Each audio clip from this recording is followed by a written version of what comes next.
মানুষ তো সামান্যতম একটু আমল করে এরাই মনে করে সে অনেক আমল করে আলাইছে। অথচ আমার ভাই, বড় বড় আল্লাহওয়ালারা, বড় বড় বুজুর্গ যারা ছিলেন এবং যারা হাদিসের বই পুস্তক গুলাই লেখতেন, তারা সারা রাত সারা দিন বছর পর বছর আমল করতেন। এই যে 40-50 বছর লাগাত যে তারা এত মেহনত করলেন, দিনের রাস্তায় এত আমল করলেন, এত ইবাদত বন্দেগী তারা করে মৃত্যুবরণ করলেন। মৃত্যুর পর তাদেরকে স্বপ্নে যোগে কেউ যদি জিজ্ঞাসা করছে, আপনি দুনিয়াতে এত আমল করলেন, আল্লাহ আপনার সাথে কি রূপ ব্যবহার করছে, আল্লাহ আপনাকে কিরকম সম্মান দিছে, আল্লাহ আপনারে কিরকম দামি বানাইছে, তারা এরকম জবাব দিতেন। ওই জবাবের ভিতর থেকে একজন লোকের কথা আপনাদেরকে আমি শোনাইতেছি, যার নাম ইমাম গাজ্জালী রহমতুল্লাহ আলাইহি। ইমাম গাজ্জালী রহমতুল্লাহ আলাইহি হাদিসের এত পরিমাণ বই পুস্তক লেখা হয়ে গেছেন যে শুধুমাত্র যদি ইমাম গাজ্জালী রহমতুল্লাহ আলাইহির বই পুস্তকের এলেমদার দ্বারায়, ওই পড়াগুলোর দ্বারায় যদি দুনিয়াতে মানুষ চলতে চায়, তবু মানুষ জাহান্নাম থেকে বাচ্চা জান্নাতে যাওয়া সহজ, যথেষ্ট। আর এত পরিমাণ জ্ঞান, এত পরিমাণ এলেম আল্লাহ তাআলা দান করছিল, এত পরিমাণ বই পুস্তক সে লেখা হয়ে গেছে, ওটির দ্বারাই মানুষ জাহান্নাম থেকে বাচ্চা জান্নাতের রাস্তায় চলা যথেষ্ট। যদি আরো কোনো হাদিসের বই পুস্তকের এলেম অর্জন নাও করে, জ্ঞান অর্জন নাও করে, শুধুমাত্র ইমাম গাজ্জালী রহমতুল্লাহ আলাইহির যে সমস্ত হাদিসের বই পুস্তক গুলাই লেখা, ওটির দ্বারাই মানুষ জাহান্নাম থেকে বাচ্চা জান্নাতে চলা, জান্নাতে যাওয়া যথেষ্ট হতে পারে।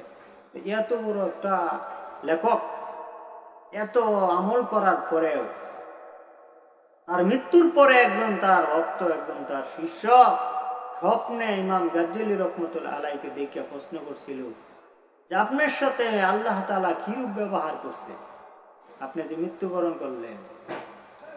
ইমাম গাজ্জালী রহমতুল্লাহ আলাইহি জবাব দিলেন, আমার আমল, আমার সমস্ত নেক কাজ, আমার সমস্ত ভালো কাজগুলো আল্লাহ রাব্বুল আলামিন সব এরকম হিসাব কইরা আমাকে আল্লাহ তাআলা ডাক দিয়ে বলেন, গাজ্জালী, এত পরিমাণ আমল তোমার এখনো হইতে পারে নাই, যত পরিমাণ আমল পাইলে আমি আল্লাহ তোমাকে জাহান্নাম থেকে বাঁচাইয়া জান্নাত দিতে পারি। আল্লাহ এত আমল কইরে মৃত্যুবরণ করলেন, অথচ ইমাম গাজ্জালী রহমতুল্লাহ আলাইহি বলেন এত পরিমাণ আমল আল্লাহ তাআলা বলেন এখনো তুমি করতে পারো নাই, যে আমলের দ্বারাই আমি জাহান্নাম থেকে বাঁচাইয়া তোমার জান্নাত দিতে পারি, এই পরিমাণ আমল তোমার আমি পাই নাই, হয় নাই এখনো। তাহলে আপনি আমি বছরে মাত্র 30টা রোজা রাখি, আর 5 ওয়াক্ত নামাজ কোন রকম পড়ি, আর মাঝে সাথে হয়তো একটা সূরা টুরা পারা কোরআন শরীফের আয়াতটা করি, এইটুক আমলের দ্বারাই যদি আমি মনে করি যে জান্নাতি হয়ে গেছি গা, আহা, এই সামান্য আমল কবুল হয়েছে না না হয়েছে তারও তো কোনো গ্যারান্টি। বড় বড় আল্লাহ ওলি যারা ছিল, বুজুর্গ যারা ছিল, তারা নেক এবং গুনাহ দেখতে পারতেন। আমার ভাই, তারা নেক এবং গুনাহ দেখতে পারতেন, আপনি কি মনে করতেছেন তারা নেক আর গুনাহ যেরকম দেখতে পারতেন, আরো এরকম প্রমাণ আছে। আবু হানিফা রহমতুল্লাহ আলাইহি উনি ওযু করতেছিল, তার পাশে একজন লোক ওযু করতেছিল, ওই লোকটার ওযুর পানির দিকে আবু হানিফা রহমতুল্লাহ আলাইহি তাকায়া তাকায়া দেখতেছে, তার ওযুর পানির সাথে গুনাহগুলো জইরা জইরা যাইতেছে। মানুষ যখন ওযু করে, ওযুর পানির সাথে মানুষের গুনাহগুলো মাফ হয়। আবু হানিফা রহমতুল্লাহ আলাইহি ওযু শেষ হওয়ার পরে এই লোকটাকে আড়ালে জিজ্ঞাসা করলেন, ও ভাই, তুমি দুনিয়ার জমিনে মায়ের সাথে এরকম খারাপ আচরণ করছো, এরকম একটা গুনাহ করছো, আর তুমি এরকম ভাবে আল্লাহ পাক যে কাজটা করতে না করছো, জিনার দ্বারে কাছে যাও না, তুমি জিনা করছো, জিনার গুনাহ, জিনার গুনাহ তোমার আছে, তোমার এরকম মায়ের সাথে নাফরমানি করছে এরকম গুনাহ আছে, আমি আবু হানিফা রাহমাতুল্লাহ আলাইহি এটা আমি দেখতে পারলাম। ওই লোকটা বললেন, হুজুর এটা দুনিয়ার কেউ জানে না, আপনি কি করে জানলেন? কেউ তো জানে না আমার এই পাপ আছে। আবু হানিফা রাহমাতুল্লাহ আলাইহি বলেন, তুমি যখন ওযু করতেছিল, ওযুর পানির সাথে আমি দেখতাছিলাম ওই দুটোটা গুনাহ এরকম ভাবে কিছু কিছু গুনাহগুলো জইরা জইরা পানির সাথে যাইতেছে, আমি এটা দেখতে পারছি। তাহলে চিন্তা করেন তারা নেক এবং গুনাহ দেখতে পারতেন। আল্লাহ তাআলা আধ্যাত্মিক ক্ষমতা তাদেরকে দান করছেন। আর একজন বুজুর্গ আল্লাহর ওলি উনি বলেন, আমি যে কোনো ইবাদত বন্দেগী আল্লাহর করার পরে আমি দুটো হাত আল্লাহর দরবারে তুলতাম, তুললাইরে এরকম ভাবে মুখটাকে ঘুরে রাখতাম, ডাইকে রাখতাম, আর আমি লক্ষ্য করে দেখতাম আমার এই আমলগুলো কি আসমানে উঠায় নিয়ে গেল নাকি।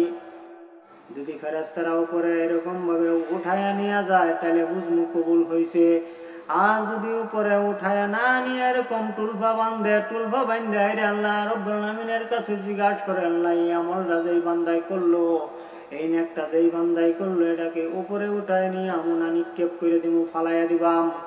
যদি আমলটা কবুল না হয়ে থাকে তাহলে বলে, যার আমল তার না মিললে মারো। যে আমল করছে তার না আমল মিললে মারো। এরকম আমলের আমার দরকার নাই। সে সুদ খাইয়ে আমল করে, ঘুষ খাইয়ে আমল করে, জিনা করে আমল করে, মদ খাইয়ে আমল করে, আমি আল্লাহর নাফরমানি গুনার কাজে জর্জরিত হয়ে আমল করে, এইরকম পাপ কাজের মধ্যে জড়িত আছে, সে তওবা করে পাপ কাজ থেকে সরে নাই, ফিরে আসে নাই, সেই পাপ কাজের মধ্যে নিয়মিত লাগিয়ে রয়েছে, গুনাই করবে। হ্যাঁ, এখন নেক করতেছে, মানুষকে দেখাইতেছে সে আমল করতেছে, আর এই আমল আমি আল্লাহর দরবারে আরশে উঠাই নিয়ে আবার আমি আল্লাহ তাআলা অনুমতি দিলাম না, এই নেকটাকে, এই আমলটাকে, তার এটাকে আমি গুনায় পরিণত করে দিলাম, পাপে পরিণত করে দিলাম, তার না হয় নিক্ষেপ করো। আর ওই নেক যে করছে, সে এই নেকটা তার আল্লাহর ফেরেশতারা উঠায় না নিয়ে বরং তার না হয় মিললে মারে। এই কারণে বুজুর্গ বলেন, আমি মুখকে ডাইকা রাখতাম যে যদি আল্লাহ আমার এই গুনাহ মনে করে আমার এই নেকটাকে গুনাহ বানায় যদি মিললে মারে, তা আমি আল্লাহ পাকের এই গুনাহটা যদি মেলে তাহলে আমার মুখও যেন না, এ হাতে যেন আসে, আমি যেন বুঝতে পারি আল্লাহ আমার এই নেকটা কবুল করবো না। যখন আসে আঙ্গুলের ফাঁক দিয়ে এরকম দেখতেন না, উপরে উঠায় নিয়ে যাইতেছে, উঠায় নেওয়ার পরে সে আলহামদুলিল্লাহ বলে মুখটা বুঝতেন, সে আনন্দিত হইতেন, খুশি হইতেন, আমার এই নেকটা কবুল হয়েছে। এমন আল্লাহ, এমন বুজুর্গ দুনিয়াতে ছিল, আল্লাহ তাআলা এমন বুজুর্গ রাখছেন। ইমাম গাজ্জালী রাহমাতুল্লাহ আলাইহি এত বড় আল্লাহর ওলি ছিলেন যে শুরু বালা সে মাদ্রাসায় হাইরা ইলম শিক্ষা করার জন্য ঘর থেকে বের হয়ে যাইতেছে, আর সোনালী রঙের কিছু পাখি এরকম রাস্তাতে আইসা পাক মেলায় এরকম ধুয়ে দিছে, যেন তার ওই পাকের উপরে ফাড়া দিয়ে এলেম অর্জন করবার লেগে যা। ইমাম গাজ্জালী রাহমাতুল্লাহ আলাইহি এই দৃশ্য দেখিয়া পাখির পাক আস্তে আস্তে উড়াইয়া অথবা সইরা বেচ্চা এরকম ভাবে মাদ্রাসায় গেছে। উস্তাদে কয়, গাজ্জালী তুমি এত দেরিতে কেন আসলা? এত লেট তো করার কথা না। উস্তাদকে সে আড়ালে বললেন, উস্তাদ আমি তো ইচ্ছা করে আমি দেরি করি নাই, আমি তো আরো আগেই আসতে পারতাম, কিন্তু রাস্তার ভিতরে কিছু পাখির পাক থাকার কারণে আমি আসতে পারতাছি না। উস্তাদ বলেন, হাদিসের মধ্যে পাইছি যে ব্যক্তি ইলম অর্জন করার জন্য আসে, আল্লাহ পাক নূরের তৈরি ফেরেশতাদেরকে দিয়ে নূরের পর বিছায়া দেয়, তোমাকে আল্লাহ তাআলা ডাইরেক্ট দেখার শক্তি দিয়ে দিছে, যে ফেরেশতারা নূরের পাক বিছায়া দিছে, ওই পাকের উপরে দিয়ে ফারায়া তুমি যেন ইলম শিক্ষা করার জন্য আসো। এই চিন্তা করেন, এই ইমাম গাজ্জালী রাহমাতুল্লাহ আলাইহি এত বড় বুজুর্গ, এত বড় আল্লাহওয়ালা, এত কিতাব লেখছেন, আর উনার মৃত্যুর পরে, ইন্তিকালের পরে উনারে ভক্ত জিজ্ঞাসা করলেন যে আমি জানতে চাই আল্লাহ কি রূপ আপনার সাথে ব্যবহার করছেন। সে বলেন, আল্লাহ তাআলা বলেন, আমার নেক যত বালা কাজ আছে সব বালা কাজ আর সব নেক মিলাইয়াও জান্নাতে যাওয়ার যেই পরিমাণ নেকের দরকার, এই পরিমাণ নেক আমি করতে পারি নাই। আল্লাহ তাআলা বলেন, এত পরিমাণ নেক তোমার হয় নাই, এই নেকের কারণে তুমি জান্নাত পাবা। কিন্তু আল্লাহ সুবহানাহু ওয়া তাআলা আল্লাহ জাল্লা শানহু বলেন গাজ্জানী একটাই একরাম করার কারণে আমি আল্লাহ সুবহানাহু ওয়া তাআলা আল্লাহ জাল্লা শানহু আমি আল্লাহ রাব্বুল আলামিন হাদিসের ভিতরে এরকম ভাবে বিস্তারিত বর্ণনা করা হয়েছে যে ব্যক্তি একটা একরাম করে আল্লাহ তাআলা তার ৭৩টা উপকার করে। ইমাম গাজ্জানী তোমার একটা একরামের কারণে আমি আল্লাহ তোমাকে জাহান্নাম থেকে মুক্তি দিলাম, আমি আল্লাহ তোমাকে জান্নাত দিয়ে দিলাম।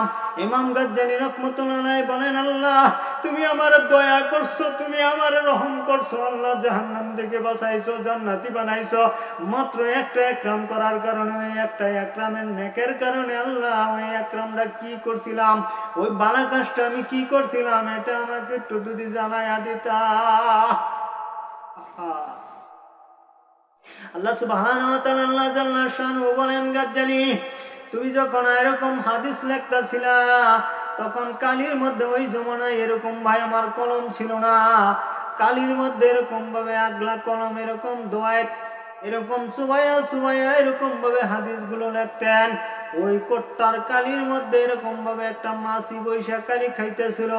ইমাম গাজ্জানী রাহমাতুল্লাহ আলাইহি কলমটা সুমাইয়া কালি ওখান থেকে হাদিস লিখবে। এই সময় চিন্তা করলেন আমি যদি এখন এই চুবাওয়ার যাই তাহলে এই কালির মধ্যে এই মাছিটা ডুববে যাবে, মাছিটা মৃত্যুবরণ করতে পারে, মাছিটা মারা যাইতে পারে। এই জন্য ইমাম গাজ্জানী রাহমাতুল্লাহ আলাইহি বলেন আমি এখন একটু দেরি করি, একটু লেট করি যেন মাছিটা অনায়াসে কালি খায়া নিজের ইচ্ছায় যেন উড়ে যাইতে পারে, নিজের ইচ্ছায় যখন উড়ে যাবো গা তখন আমি এখন থেকে কালি আমি হাদিস লিখবো। ইমাম গাজ্জানী রাহমাতুল্লাহ আলাইহি এই যে তুমি একরাম করছিলাম মাছিটার প্রতি, এই কারণে আমি আল্লাহ সুবহানাহু ওয়া তাআলা আল্লাহ জাল্লা শানহু এই মাছির কারণে আমি আল্লাহ তোমার জান্নাত দিলাম। আল্লাহু আকবার, আল্লাহু আকবার। এই জন্য দুনিয়ার জমিনে আপনি যা ইচ্ছা তাই করবেন না, যে কোনো মাখলুকাতের উপর আপনি জুলুম করবেন না, যে কোনো মাখলুকাতকে আপনি অন্যায়ভাবে ঢেল মারবেন না, বাড়ি মারবেন না, মার দিবেন না। আপনি ভালো ব্যবহার দেখান। আপনি এরকম মাছি পোকামাকড় জীব জানোয়ার এদের সামনে আপনি এরকম ভাবে চলাফেরা করেন যেন এরা আপনার ব্যবহারে আপনার চলাফেরায় এরা কষ্ট না পায়, এদের কোনো ক্ষতি না হয়, বরং এদের উপকার যদি করতে পারেন আরো ভালো। এই জন্য হাদিসের ভিতরে এই কথাটা কেন বললেন যে একটা মাছির কারণে আপনি ইমাম গাজ্জানী রাহমাতুল্লাহ আলাইহি তার এই কারণে সে জান্নাতি হতে বললেন, আর সমস্ত আমলের কারণে সে জান্নাতি হতে পারলেন না। কোন উসিলায় আপনি জান্নাত পাবো, আমি জান্নাত পাবো তা আমি জানি না। এই জন্য আরো আমি আপনাদের সামনে আরো অনেক ভিডিও আল্লাহ দিয়ে হায়াত দিয়ে আমি ছাড়বো। আপনারা ভিডিওগুলো দেখবেন এবং লাইক কমেন্ট শেয়ার সাবস্ক্রাইব করবেন।